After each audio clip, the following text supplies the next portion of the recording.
সর্বশেষ তাদের প্রেশারের কারণে সেটা তৎকালীন অন্তর্বর্তীকালীন সরকার বাধ্য হয়।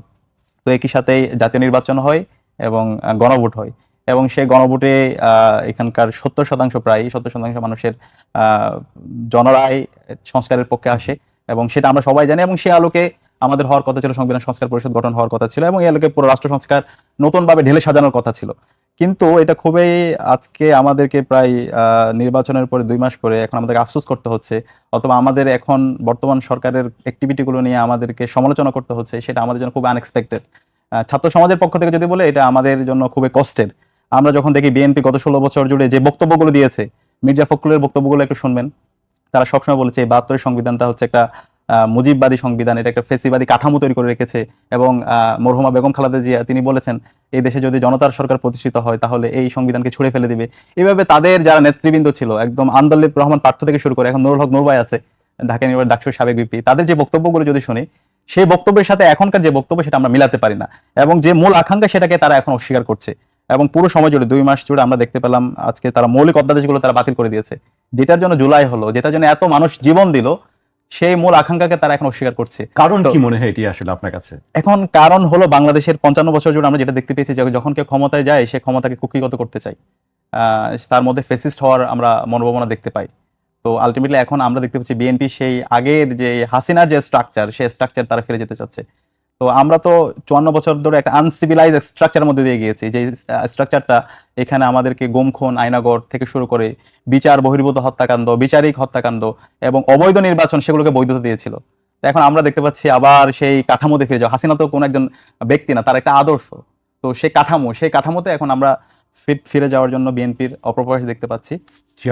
সেটার জন্য আমি যেটা বললাম, তো এখন যে বিএনপি যে সিদ্ধান্তগুলো নিয়েছে, এই যে গুম প্রতিরোধ এবং প্রতিকার অধ্যাদেশ, যেটা খুবই আনফরচুনেট, এখন পর্যন্ত ইলিয়াস আলী গুম অবস্থায় আছে, সুমন ভাই এখন গুম অবস্থায় আছে, ছাত্র শিবিরের ওয়ালিউল্লাহ মুকাদ্দিস গুম অবস্থায় আছে, অনেকে, এবং আমরা সবাই গুমের ভিকটিম ছিলাম। গুম কমিশনের যে রিপোর্ট, সেই রিপোর্ট আমরা দেখতে পেয়েছি, বিভিন্ন ছাত্র সংগঠন, রাজনৈতিক দল সবাই গুমের ভিকটিম ছিল। তো এই গুম প্রতিরোধ প্রতিকার অধ্যাদেশ বাতিল করে দেওয়া, মানবাধিকার কমিশনের যে অধ্যাদেশ সেটা বাতিল করে দেওয়া, এবং পরবর্তীতে আমরা দেখতে পেয়েছি 5 জন যারা সদস্য ছিল তারা পদত্যাগ করেছে, এবং সংসদে যে বক্তব্য দিয়েছে সেটার সাথে এখানকার যে আইন তার সম্পূর্ণ দ্বিচারিতামূলক, এবং ওনারা সেই ব্যাখ্যাটা পুরো তাদের প্রেস রিলিজে দিয়েছেন। এবং একই সাথে আমরা দেখতে পাই সাংবিধানিক যে প্রতিষ্ঠানগুলো আছে, বিশেষ করে যদি বলি যেই আন্দোলনটা শুরু হয়েছে এই যে কোটা ব্যবস্থাকে পুনর্বহালের বিরুদ্ধে এবং পিএসসি কে দলীয়করণের প্রতিবাদে, সেই আবার একই কায়দা আমরা দেখতে পাচ্ছি এই পিএসসি কে দলীয়করণ করার জন্য বিভিন্ন ধরনের অপপ্রয়াস, এবং এটার এই সাংবিধানিক অন্যান্য যে প্রতিষ্ঠানগুলো আছে দুদককে আবার দলীয়করণ করা। তাহলে সরকারি দল এখানে দুর্নীতি করবে, কেউ ধরার কেউ থাকবে না, প্রত্যেকটা মন্ত্রণালয়ে দুর্নীতি হবে, সেটা আর ধরার কেউ থাকবে না, আপনারা ধরবেন যারা। তো একই সাথে যেটা বলছেন ব্যাংক অধ্যাদেশ, তো যে এস আলম এবং যে পড়ে হচ্ছে এই যে ব্যাংক লুটেরা, যারা দীর্ঘ ফেসিবাদী আমলে এই ফেসিবাদের পারপাস সার্ভ করেছে এবং দেশ থেকে হাজার হাজার কোটি টাকা লোপাট করেছে, দেশের অর্থনৈতিক কাঠামোকে ভেঙে দিয়েছে, তাদেরকে আজকে আবার পুনর্বাসন করা হচ্ছে।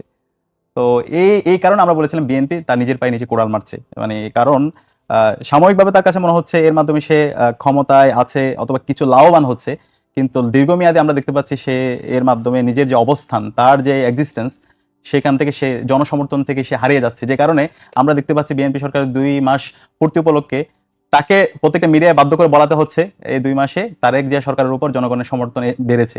তো এটা তো জনগণই বলবে, এটা সরকার থেকে কেন হচ্ছে তাদের হচ্ছে যে হচ্ছে প্রেস রিলিজ টিম আছে ওখান থেকে বলতে হবে। তো এটা খুবই আপত্তি করে। এবং পুরো এখন যদি আমরা দেখি প্রত্যেকটা জায়গায় যতজন মন্ত্রী আছে, আমার কাছে মনে হয় না তারা কিছু দিতে পেরেছে 2 মাসে। আমাদের অনেক আকাঙ্ক্ষা ছিল তারা কিছু পারবে, এবং তারেক জিয়া মাননীয় প্রধানমন্ত্রী অনেক চেষ্টা করছেন দেখতে পাচ্ছি, কিন্তু তার সাথে যে টিম আছে তার প্রত্যেকে ফেল করেছে। সেটা যোগাযোগ মন্ত্রী বলেন, ল অ্যান্ড অর্ডার সিচুয়েশনটা খুবই খারাপ অবস্থার দিকে যাচ্ছে, মব আবার তৈরি হচ্ছে, বিরোধী দলের উপর হামলা হচ্ছে, রাশেদ প্রধানের বাড়িতে কিভাবে হামলা হয়েছে, তিনি সবসময় মবের কথা বলেন। তো যিনি স্বরাষ্ট্রমন্ত্রী, তার যেভাবে এই দেশের ল অ্যান্ড অর্ডার সিচুয়েশনকে স্বাভাবিক করার জন্য কাজ করা দরকার, তিনি এটা না হয়ে তিনি সংবিধান বিশেষজ্ঞ হয়ে উঠেছেন। তো এটা জনগণের থেকে আসতেছে, ওনারাই বলছে। তো আমরা সেটা দেখতে পাচ্ছি। একই সাথে আমরা দেখতে পেয়েছি কুষ্টিয়ার মধ্যে একজন পীরকে হচ্ছে ওনাকে মেরে ফেলা হলো। তো মারার পরে আমরা দেখতে পেলাম সে আগের কায়দায়, মানে ওইটা কে মেরেছে সেটা আইডেন্টিফাই না করে কারোর উপর চাপিয়ে দেওয়া। ওখানকার ছাত্র শিবিরের সাবেক জেলা সভাপতি ছিল এবং বর্তমান চেয়ারম্যান প্রার্থী খাজা নামে একজনকে ওখানে অভিযুক্ত করা হয়েছে। কিন্তু আজকে আমরা যুগান্তরের রিপোর্ট এবং অনুসন্ধানী যে রিপোর্ট সেটার মাধ্যমে দেখতে পেলাম ওইটার সাথে সম্পূর্ণ ছাত্রদল, যুবদল, সরকার দলের বিভিন্ন পর্যায়ে নেতৃবৃন্দ এখানে জড়িত আছে। তো এই যে আপনি একজনের দায় আরেকজনের উপর দিয়ে দেওয়া, তো সেটা তো আমরা ফেসিবাদী কাঠামো দেখতে পেয়েছি। এবং মামলা করা হয়েছে, সেই মামলায় প্রথম আসামি করা হয়েছে খাজাকে, যে এই হামলাটা এই মবটা বন্ধ করার জন্য সে ওই সময় পুলিশকে ফোন দিয়েছে, সে ফেসবুকে স্ট্যাটাস দিয়েছে, সেটা প্রতিবাদ করেছে। কিন্তু এই যে ব্যক্তিটা এটা প্রটেক্ট করতে গেছে, যেটার প্রতিবাদ করেছে, তাকে এখানে মামলার প্রধান আসামি করা হয়েছে। আর যারা হামলার সাথে জড়িত ছিল তাদের কেউ মামলার তালিকার মধ্যে নাই। তাহলে পুলিশ, রাষ্ট্রযন্ত্র সবাই একাকার হয়ে আবার যে নব্য ফেসিস্ট হওয়ার চেষ্টা করছে। এই সবকিছু মিলে আমাদের কাছে মনে হচ্ছে সরকার এখন নিজের পায়ে নিজে কোড়াল মারছে। আমরা তাদের শুভাকাঙ্ক্ষী হিসাবে আমরা অনুরোধ করব সরকারকে জুলাইকে ধারণ করার জন্য, জুলাইয়ের আকাঙ্ক্ষাকে ধারণ করার জন্য। এখানে আলটিমেটলি জুলাইকে ধারণ করলে বিএনপি লাভবান হবে, বিএনপি বিজয়ী হবে। হ্যাঁ, মানে এই যে জুলাই যারা করেছে আলটিমেটলি এরা বাংলাদেশের তরুণরা করেছে, জেনজিরাই করেছে, যে ছেলেরা এখন স্কুলে পড়ে, তারা কলেজে পড়ে, মাদ্রাসায় পড়ে, বিশ্ববিদ্যালয়ে পড়ে, এরা আগামী 40 থেকে 50 বছর বাংলাদেশের রাজনীতিতে তারা থাকবে। আর হচ্ছে আমাদের যারা জাতীয় নেতৃবৃন্দ আছে, অবশ্যই আমরা তাদের প্রতি রেসপেক্ট করি। 16 বছর তো অনেক আন্দোলন সংগ্রাম হয়েছে, ঈদের পর আমরা আন্দোলন করেছি, কিন্তু আলটিমেটলি আমাদের সেই সফলতা কিন্তু আমরা আনতে পারিনি। কিন্তু এই জুলাইয়ে আমাদের ছাত্ররা, আমাদের আবু সাইদ, শহীদ আলী রায়হান, শহীদ শান্ত, শহীদ ওয়াসিমরা, শহীদ আনাসরা, ক্লাস 9-এর শিক্ষার্থী, তারা কিন্তু জীবন দিয়ে আমাদেরকে আজাদি এনে দিয়েছে। তারা নতুন একটা বাংলাদেশের জন্য তারা জীবন দিয়েছে। তো সেই বাংলাদেশ থেকে যখন আমরা দূরে সরে যাই এবং যখন আমরা শহীদদের আকুতিগুলো আমরা শুনতে পাই না, তখন এটা আমাদেরকে অনেক কষ্ট দেয়। তো তখন আমরা আমাদের জায়গা থেকে বিএনপির একজন শুভাকাঙ্ক্ষী হিসাবে আমরা তাদেরকে অনুরোধ করি এখনো সময় আছে, শহীদদের আকাঙ্ক্ষাকে ধারণ করে সংস্কারের পথে আপনারা সহযোগিতা করেন। এবং যে জনরায় পৃথিবীর ইতিহাসে আর কোনো জায়গায় আমরা দেখতে পাই নাই, এই যে গণভোটের জনরায়কে উপেক্ষা করা, এটাকে জনগণকে এটাকে অপমান করা। তো এই জনগণের রায়কে উপেক্ষা করে কখনো কেউ ভালো কিছু করতে তারা আবার ব্যাংকের মালিক হতে পারবে। এখন প্রশ্ন হচ্ছে, এসালাম কি ঋণ খেলাপি? এসালাম ঋণ খেলাপি না। যারা ব্যাংক লুট করেছে তারা অধিকাংশই অতি সামান্য টাকা ঋণ খেলাপি। ফলে 7.5% যদি তারা ফেরত দেন, তারা দিয়ে দিতে পারবেন, কারণ তাদের নিজেদের নামে তো তারা এই লুটপাটগুলি করেন নাই। আয়া বুয়া, দারোয়ান, ড্রাইভার, বন্ধু বান্ধব, আত্মীয় স্বজন, অচেনা ব্যক্তি, এরা কোম্পানি বানিয়েছে আর লোন নিয়েছে। এবং সেরকম লোন নেওয়া কোম্পানি এখনো বাংলাদেশে আছে এবং তারা কাজ করে যাচ্ছে। এবং এই যে ভুয়া লোনগুলি ইস্যু করা হয়েছিল, এই ভুয়া লোনগুলি ইস্যু করার পিছনে সবচেয়ে বড় দায় ছিল বাংলাদেশ ব্যাংকের। এবং ব্যাংকের যারা কর্মকর্তা তারা তো জানতেন যে ঋণ ইস্যু করা হচ্ছে কিন্তু কোল্যাটারাল নাই, অর্থাৎ মর্টগেজ নাই ঠিক মতো, এই ঋণগুলি রিয়েলি সিকিউরড না, এই ঋণগুলি ভুয়া কোম্পানির নামে না হচ্ছে, যে কোম্পানির বয়স 9 মাসও হয় নাই সেই কোম্পানি 100 কোটি টাকা লোন পেয়েছে। তাহলে এই যে ম্যাল প্র্যাকটিসটা হয়েছে, সেই ম্যাল প্র্যাকটিসের শাস্তি কোথায়, এইটা কিন্তু এই সরকারকে বলতে হবে।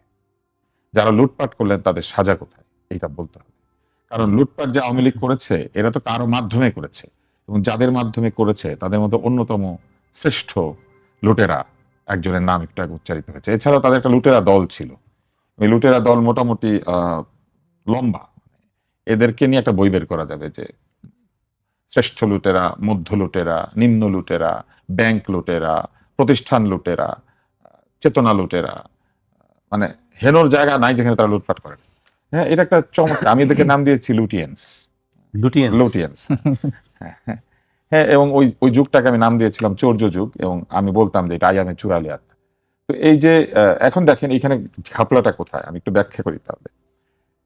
ব্যাংকের পরিচালক হতে পারবে না ঋণ খেলাপিরা, অতএব ঋণ খেলাপিরা তাদের ঋণ পরিশোধ করে ব্যাংকের পরিচালক হইতে আসবে। কিন্তু প্রবলেমটা হইল, ডিরেক্টররা তো নিজের ব্যাংক থেকে লোন নেয় নাই, নিয়েছে অন্য ব্যাংক থেকে। তাহলে ওরা যখন যদিবার লোন শোধ করে, তাহলে অন্য ব্যাংকের লোন শোধ করবে, কিন্তু নিজের ব্যাংকের টাকা যে লুট করেছে সেই লুটের টাকা ফেরত দিবে কে? তাহলে অন্য ব্যাংকের পরিচালক যদি এই ব্যাংকের লুট করে থাকে, তাহলে ওইটারও 7.5% ফেরত দিবে। তাহলে ধরে নিলাম যে লুট করা টাকা 7.5% ফেরত আসবে, কিন্তু বাকি 92.5% কে ফেরত দিবে? এটা একটা প্রশ্ন। দ্বিতীয় প্রশ্ন হলো, এরা ফেরত দিয়ে ব্যাংকেরই মালিক হইতে হবে কেন?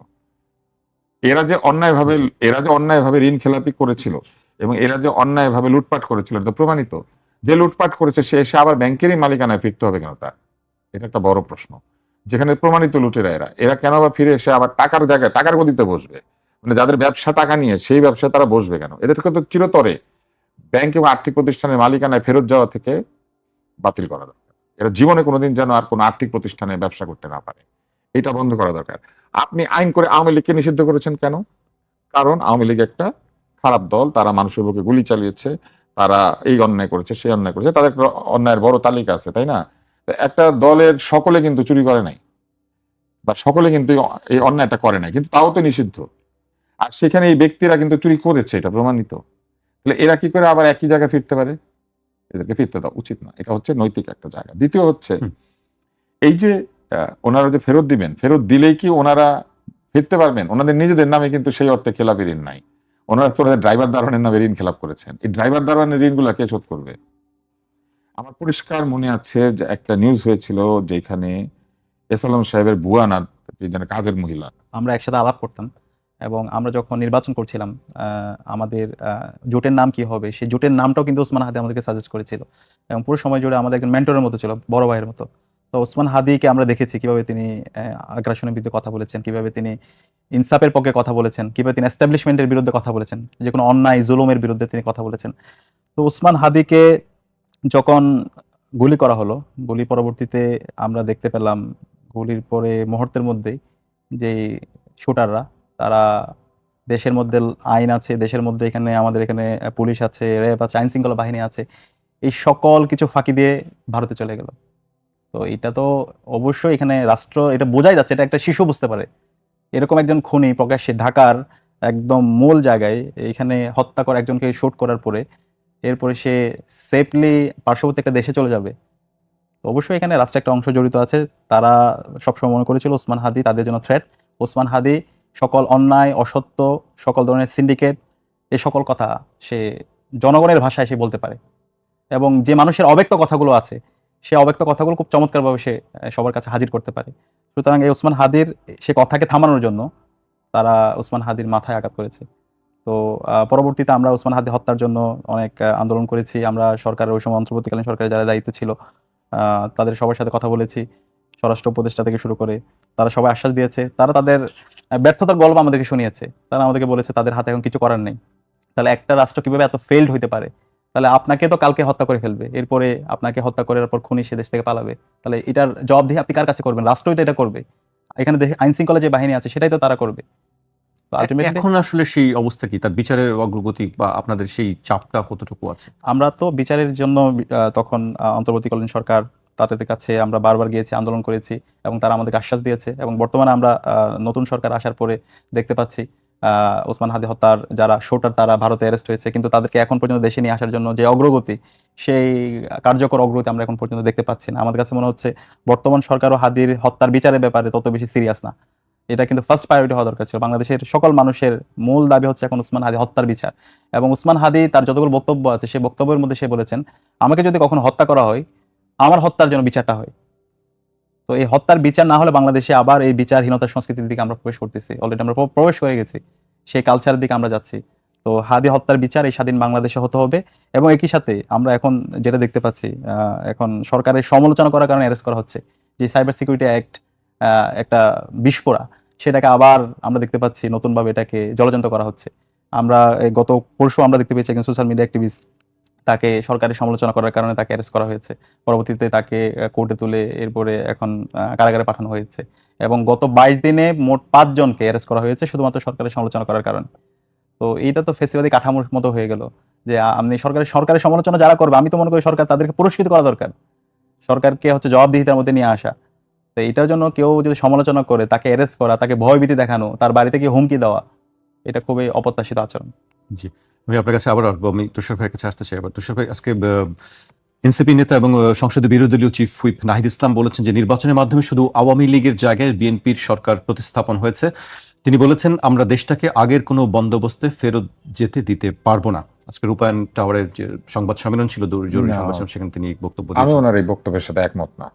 আওয়ামী লীগ সরকারের জায়গায় নতুন সরকার স্থাপিত হয় না। আওয়ামী লীগের সঙ্গে এই সরকারের অনেক পার্থক্য রয়েছে, ফিজিক্যাল পার্থক্য রয়েছে, মেন্টাল পার্থক্য রয়েছে, আদর্শগত পার্থক্য রয়েছে, অনেক জায়গাতে পার্থক্য আছে। তবে আমি বরং ওনার একটা বক্তব্য আমি দেখেছি, এটা সত্য কিনা আমি জানি না। উনি বলেছেন যে খারাপ কাজে অংশ না নিয়ে থাকলে ছাত্রলীগ থেকে এনসিপিতে যোগ দেওয়া যাবে। তো ওনারা নিজেরাই তো ওনাদের দলটাকে ছাত্রলীগ বানাতে চাচ্ছেন, আওয়ামী লীগের বদলে প্রতিস্থাপিত করতে যাচ্ছেন, আওয়ামী লীগ করা লোকজন দিয়ে তাদের দলটাকে বড় করতে চাচ্ছেন। তাই না? খারাপ কিছু না করলে তো হ্যাঁ, তো তাহলে অসুবিধা কি? তো খারাপ কিছু না করলে আওয়ামী লীগের ভালো ভালো যেসব কাজগুলো ছিল সেগুলো যদি এই সরকার করে, আওয়ামী লীগ তো সব খারাপ কাজ করে নি, তাই না? তো ব্যাপারটা ওরকম হয়ে গেল না। ওনার নিজের দল উনি আওয়ামী লীগ নিতে রাজি আছে, আবার এই সরকারের মধ্যে আওয়ামী লীগের ছায়া দেখে।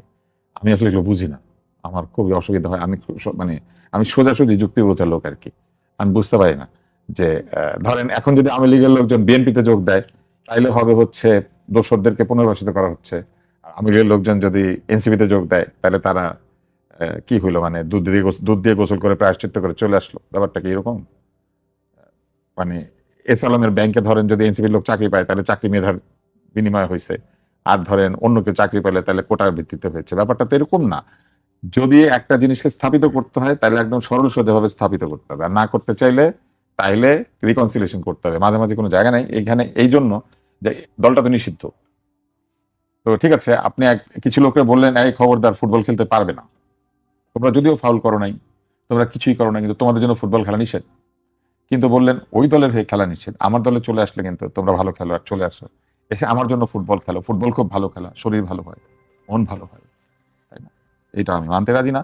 এবং কেন এই সরকার আওয়ামী লীগের সঙ্গে মিলে না, এর প্রথম এবং অনেকগুলি কারণ আছে। তার মধ্যে একটা হচ্ছে বিএনপির যে মূল আদর্শিক ভিত্তি, সেই জায়গাতে আওয়ামী লীগের সঙ্গে তাদের পার্থক্য রয়েছে। তারা জাতীয়তাবাদের ক্ষেত্রে দুই রকম চিন্তা করে। আওয়ামী লীগ বলে যে এটা বাঙালি জাতি, বিএনপি বলে না এটা বাংলাদেশি জাতি, এবং একটা ভৌগোলিক জাতীয়তাবাদ তাদের আদর্শের মধ্যে আছে। তারপরে মূলনীতিতে আল্লাহর প্রতি বিশ্বাস, এই জিনিসটা আওয়ামী লীগ কখনো চিন্তা করে না, কিন্তু বিএনপি